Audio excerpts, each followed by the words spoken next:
एक समय की बात है, एक गांव में एक गुरु रहते थे जिन्हें खबर हो गई कि एक अन्य नगर में एक और विद्वान आए हुए हैं। वे अद्भुत ज्ञान के मालिक थे और आगे बढ़ने के लिए सबकी सहायता कर सकते थे। ये खबर सभी को बहुत पसंद आए और सभी लोग उस नगर में उनसे मिलने के लिए जूझने लगे।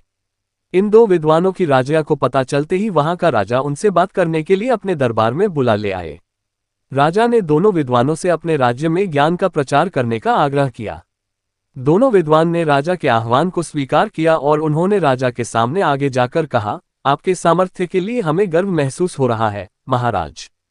हम आपकी सेवा में हमारा सर्वोच्च कर्तव्य मानने के लिए तत्पर हैं। राजा ने खुशी से भरे होठों से कहा, तुम्हारे सामान्य भाषा में जनता को समझाओ। पहले विद्वान मुस्कुराते हुए बोले, अच्छा महाराज, हम आपके राज्य के राजा और प्रजा के बीच बातचीत को सुगम बना सकते हैं। राजा ने आश्चर्यचकित होते हुए कहा, मुझे बिल्कुल आश्चर्य हो रहा है कि तुम कैसे कर सकते हो। ये तो मेरे लिए। दूसरे विद्वान ने मुस्कुराते हुए कहा, महाराज, हम आपके राज्य के लोगों को सामग्री के बिना खाने का ज्ञान दे सकते हैं।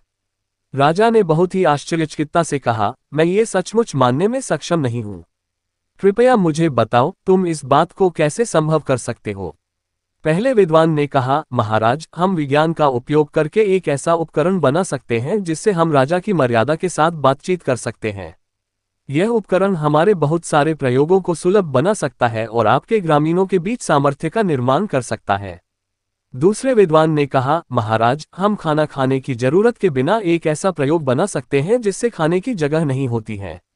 यह उपकरण आपके लोगों के लिए आरामदायक और स्वास्थ्यप्रद होगा। ये सब सुनकर राजा बहुत प्रभावित हो गए और उन्होंने दोनों विद्वानों का स्वागत किया और अपने राज्य में इन उपकरणों का प्रचार कार्य करने के लिए उन्हें सौभाग्य दिया।